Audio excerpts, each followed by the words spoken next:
लाहौर की तारीख में ऐसा वाक़या पहली दफ़ा ही शायद हुआ होगा कि एकदम पूरा थाना जिसमें 78 एहलकार जो हैं उनको रातों रात मुअत्तल कर दिया गया, जिसमें संतरी तक को भी नहीं छोड़ा गया। एसएचओ के कमरे से निकल के बरास्ता इन्वेस्टिगेशन रूम में लेके गए। फर्स्ट फ्लोर पे थानेदार है एएसआई इमरान। कमरा नंबर 104 में जाकर ज़हनी माजूर बच्ची को जिनसी दरिंदगी का निशाना बनाया।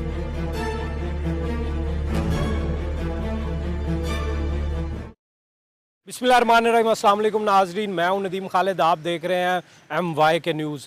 लाहौर की तारीख में ऐसा वाक़या पहली दफ़ा ही शायद हुआ होगा कि एकदम पूरा थाना जिसमें 78 एहलकार जो हैं उनको रातों रात मुअत्तल कर दिया गया, जिसमें एक SHO, 8 सब इंस्पेक्टर्स और इसमें ASI समेत जो है 78 ये लोग थे। पूरा का पूरा अमला जिसमें संतरी तक को भी नहीं छोड़ा गया। ये ऐसा क्या वाक़या पेश आया? इस वक्त senior crime reporter Jawad Shah साहब मेरे साथ मौजूद हैं।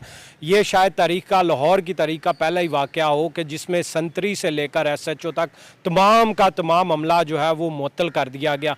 क्या इसके बैकग्राउंड पे वजह क्या थी और इतना बड़ा एक्शन लेने की ज़रूरत क्यों पड़ गई? Thank you very much Nadeem. Actually ऐसा है कि ये बड़ा ही अफसोसनाक वाक़या है जिसमें एक ज़हनी माजूर 19 साला नजमा को जिनसी दरिंदगी का निशाना बनाया गया।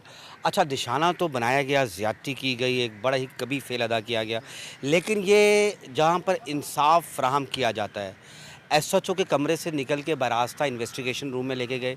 उधर से फर्स्ट फ्लोर पे थानेदार है एएसआई इमरान, जिसको मैं समझता हूँ इबरत का निशान बनाना चाहिए। उसने कमरा नंबर 104 में जाकर ज़हनी माजूर बच्ची को जिनसी दरिंदगी का निशाना बनाया, अपनी गंदी हवस का निशाना बनाया गया माजूर बच्ची को। थाने के बाहर से गुजर रहा था तो इसने लड़की देखी कि ज़हनी माजूर है, इसने अपनी मोटरसाइकिल में बिठाया उस बच्ची को और थाने में ले जाया गया।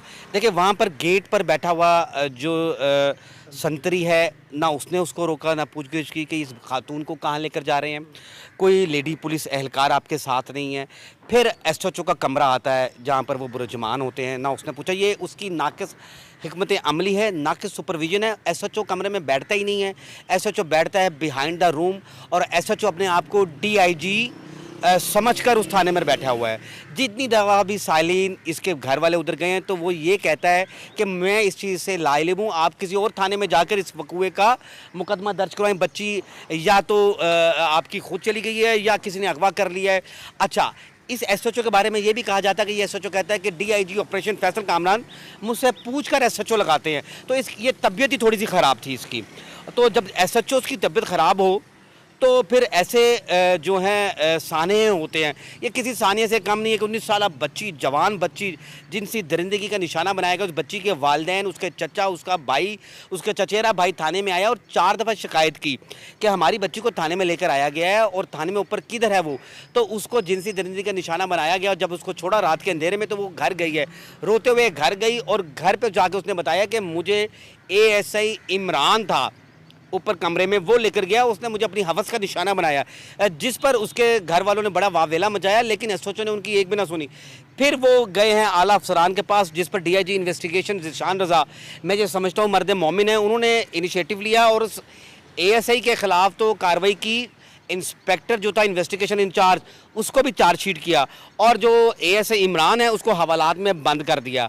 अच्छा, इस पर अहले खाना का बड़ा एहतजाज था और वो सरापा एहतजाज नज़र आ रहे थे। उनका ये कहना था कि अगर ये कोई और बच्ची के साथ या पुलिस वाली की बच्ची को ज़्यादती की होती तो इसका फौरी तौर पर पुलिस मुकाबला मुबैना तौर पर किया जाता, उसको फुल फ्राई किया जाता या हाफ फ्राई किया जाता।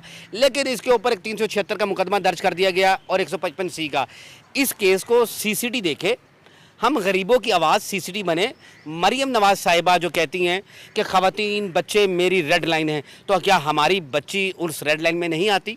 तो घर वाले तो एक कुर्ब में मुब्तला हैं। मैं ये समझता हूँ कि हमारे अदारों को मुतहर्रिक होना चाहिए, सीसीडी को मुतहर्रिक होना चाहिए और ये जो नासूर हैं डिपार्टमेंट में, इनका भी मुबैना तौर पर पुलिस मुकाबला होना चाहिए ताकि आवाम को ये पता लग जाए कि कानून सबके लिए एक है।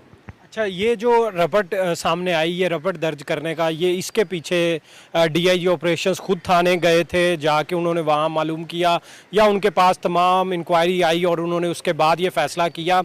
और जब ये इस तरह होता है कि एकदम ऑर्डर आए, रपट लिख दी जाए कि पूरा थाना जो है वो घर चला जाए, तो फिर इसकी फिलिंग का क्या तरीकाकार होता है और ये कैसे हुआ, ये सारा डीआईजी ने कैसे एक्शन लिया?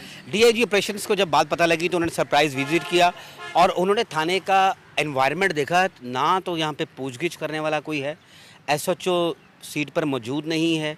तो उन्होंने जाकर जब चेक किया कि डेस्क ऑपरेटर, मुहर्रर, गेट कीपर, एसएचओ, थानेदार, सब इन सब की नाकस हिकमत अमली है, जिस वजह से डीआईजी ऑपरेशंस ने 78 एहलकारों को चार्जशीट किया।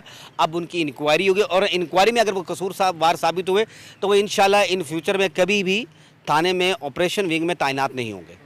तो ये बताएं कि फैमिली अभी जो है वो उनका जो केस है उसमें एफआईआर दर्ज हो चुकी है, उनकी कानूनी कार्रवाई जो है वो क्या प्रोसेस इस टाइम चल रहा है? देखिए, ये अब चला जाएगा जेंडर सेल में। जेंडर सेल में जाकर ऑब्वियसली बच्ची के स्वैब्स लिए जाएंगे, मेडिकल होगा और जो फोरेंसिक रिपोर्ट होगी उसके मुताबिक ये जो मुलजिम है एएसआई थानेदार, इसको नौकरी तो डिसमिस किया जाए। मैं जो इसमें तो वो होगा डिसमिस और इसको सीसीटी के हवाले किया जाए ताकि आवाम को पता लगे कि गरीब और अमीर के लिए कानून एक सा है। बिल्कुल नाजरीन, ये जो है एएसआई जो कि थाने के अंदर इस कदर दरिंदगी होगी उसके सर पर सवार के वो थाने के अंदर ही एक 19 साल की बच्ची को जो कि माजूर है उसके साथ जाके ज़्यादती करता है और उसके बाद जो है पूरा थाना मुअत्तल कर दिया गया है। इसमें मज़ीद जो अपडेट आएगी वो भी आप